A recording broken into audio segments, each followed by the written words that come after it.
A very good morning to one and all. Children, this is your English literature class, and we are going to continue with this lesson, The Man Who Fought Windmills. Children, we started with this lesson in our last class, and we have seen here that there is a man named Don Quixote, and he is very keen to become a knight. Knight is a person who fight for their king. In place of their king or on behalf of their king, they fight for the nation, they fight for their land, they fight for their country. So he very much wanted to become a knight, and have adventures in his life. So he decided to dress up like that and move out and do something. So even his assistant, squire Sancho Panza, when he saw him like that, even he started laughing aloud.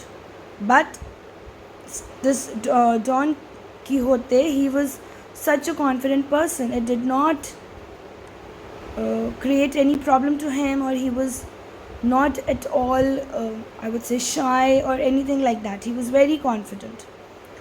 So he tell his assistant Sancho that, come on, you get on your donkey and come with me, and we are going to have some adventures. So they both moved towards some place, and after moving for many days, they stopped in a large field.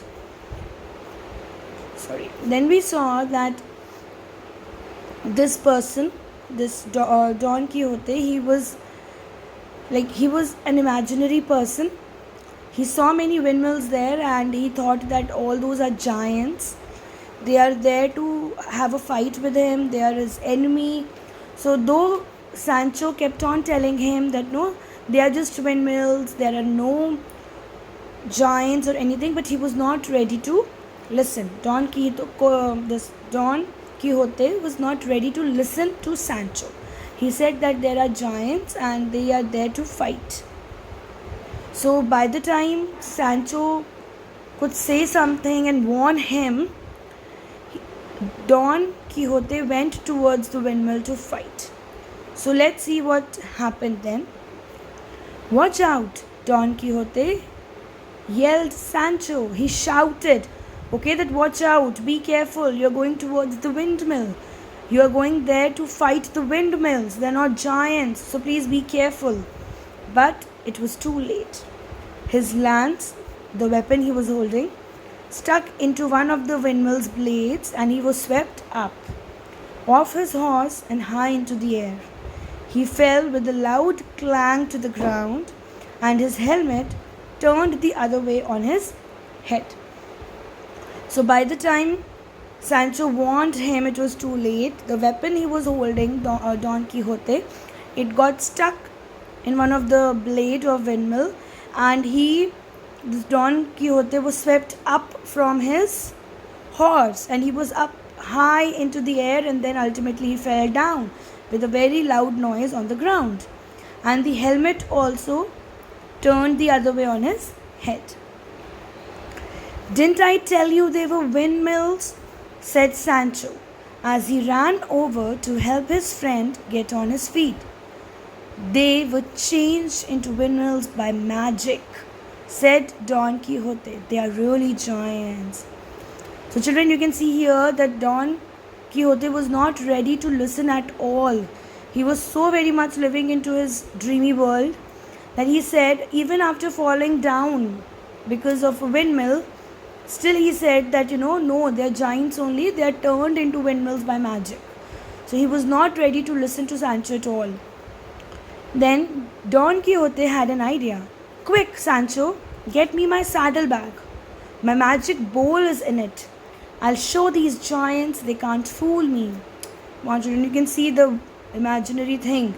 Then he tells Sancho to go and get his saddlebag. Saddlebag was a brown colored bag which usually hangs at the back of a horse. So he tells him that go and get my saddlebag. I have a magic bowl in that.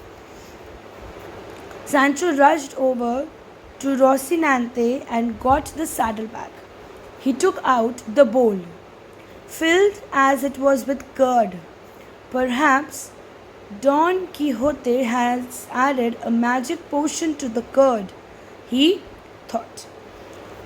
So that magic bowl, children, it was filled with curd, right? You all know what a curd is. But then Sancho thought that maybe, Don Quixote has added some magical liquid or something, some magic potion, liquid with magic powers into that curd. So he just got that saddlebag and he took out the bowl and he gave it to Don Quixote. Give me the bowl, said the brave knight. Who's the brave knight? Don Quixote.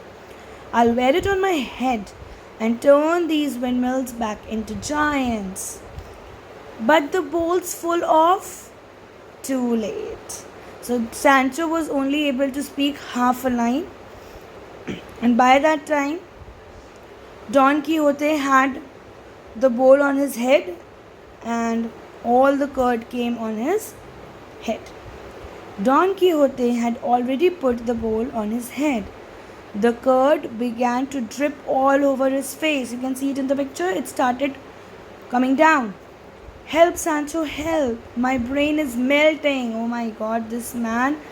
Still, he was imagining. He still said that, when the curd was dripping down, he said, my head is melting, God. Sancho, my brain is melting. Those wicked giants have cast a spell on me. Oh, Don Quixote, Sancho couldn't stop laughing. Let's go home. We'll come another day when the wind is not blowing and get those giants, he said finally. So finally Sancho also gave up. He knew that Don Quixote is not going to listen to me at all. So he just tried to comfort him in his own words. He said, fine, let us go home right now. Those are giants. And we will come another day when the wind is not blowing. Alright, we'll go, but just till I can get my brain fixed. I'm not giving up. I'm a knight and someday I will be a hero. So this is the whole lesson. Children, we will be reading it again in the class. All of you please read it again. I'll explain it more and we'll be doing book exercises as well. Till then, children, all of you have a nice day. Stay home and stay safe, children. Thank you.